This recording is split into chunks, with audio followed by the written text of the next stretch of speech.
Ciao a tutti, io sono Veronica. Hello everybody, I am Veronica.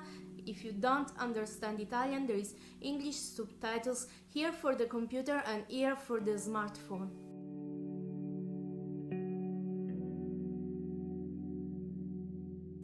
Allora, tutto inizia con la domanda per il bando Erasmus, che di solito esce tra febbraio e marzo. Nella mia università si poteva scegliere tra 3 paesi.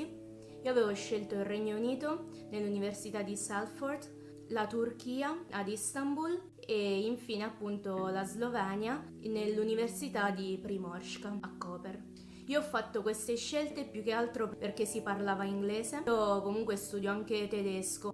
Non avevo scelto paesi in Germania perché era il primo anno che facevo l'università e quindi allora avevo iniziato a studiare tedesco e non mi sentivo pronta.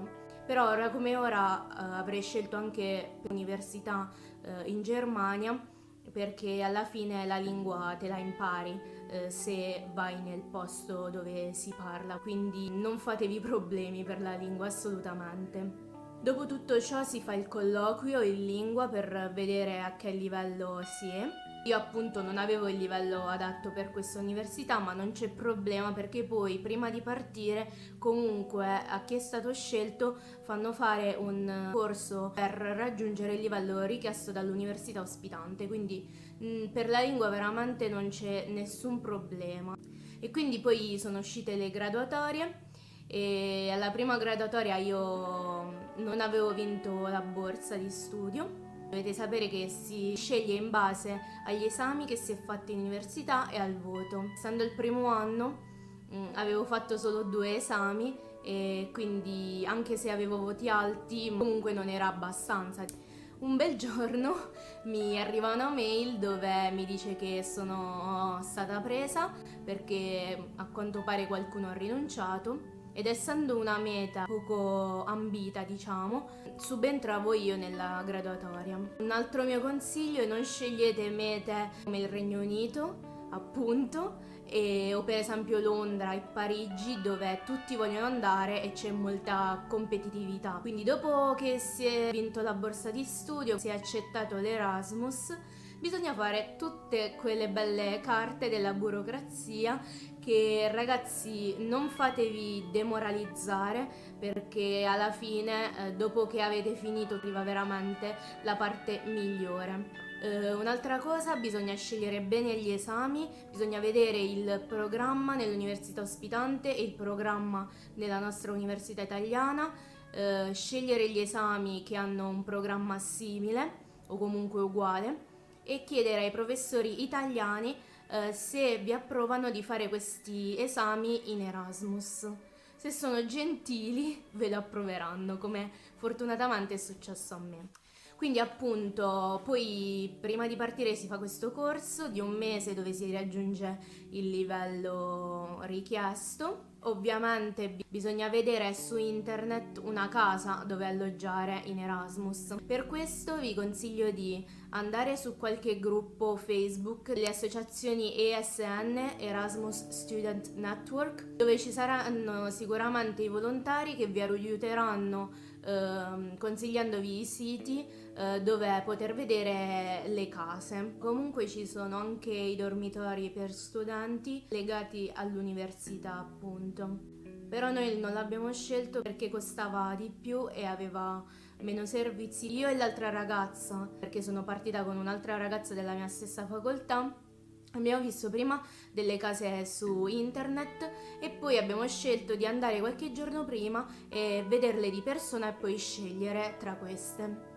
Alla fine abbiamo scelto una casa molto grande, però è stato diciamo un po' un casino perché praticamente dopo una settimana siamo letteralmente dovute scappare da quella casa. Vabbè, e siamo arrivati appunto a metà mese e quindi abbiamo pagato solo 2 settimane. E poi ci hanno chiesto una caparra. Questo di solito non si fa.